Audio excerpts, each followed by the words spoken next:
Amina lived in a small African village with her widowed mother. She was beautiful, intelligent, and full of life, but poverty surrounded her family. One day, a wealthy old man named Mzee Baraka visited her home with an unexpected proposal. He wanted to marry Amina and promised her a life of luxury. Amina's mother, seeing their dire situation, urged her to accept.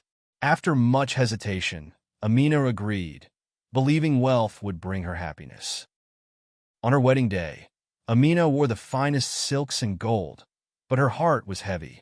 The villagers whispered about her choice. Mzee Baraka's home was grand, filled with servants and riches.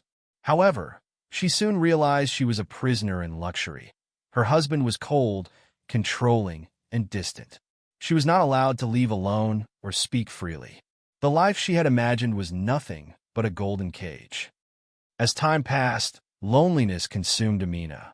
Then, she met Juma, the young farmhand who worked on Mzee Baraka's land. Juma was kind and listened to her, something Mzee Baraka never did. Their connection deepened from stolen glances to secret meetings by the river. One evening, Juma whispered, "Leave with me. We can start a new life far from here."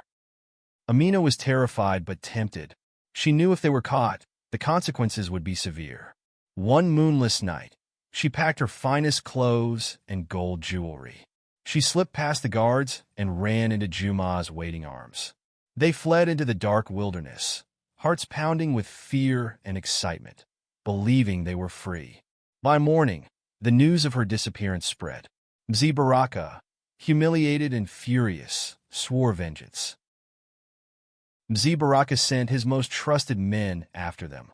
Amina and Juma ran from village to village, always looking over their shoulders.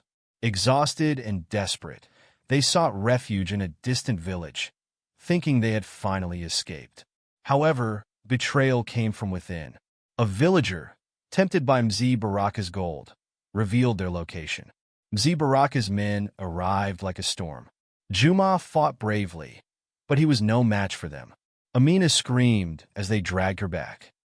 Mzee Baraka locked Amina away in silence and loneliness. But she was no longer the same girl who had married him out of desperation. She spent months plotting. If she couldn't escape, she would make sure he paid for taking away her freedom. One evening, she slipped poison into his tea. As he took his final breath, she whispered, "You caged me, but now I am free." The village woke to the news of Mzee Baraka's death.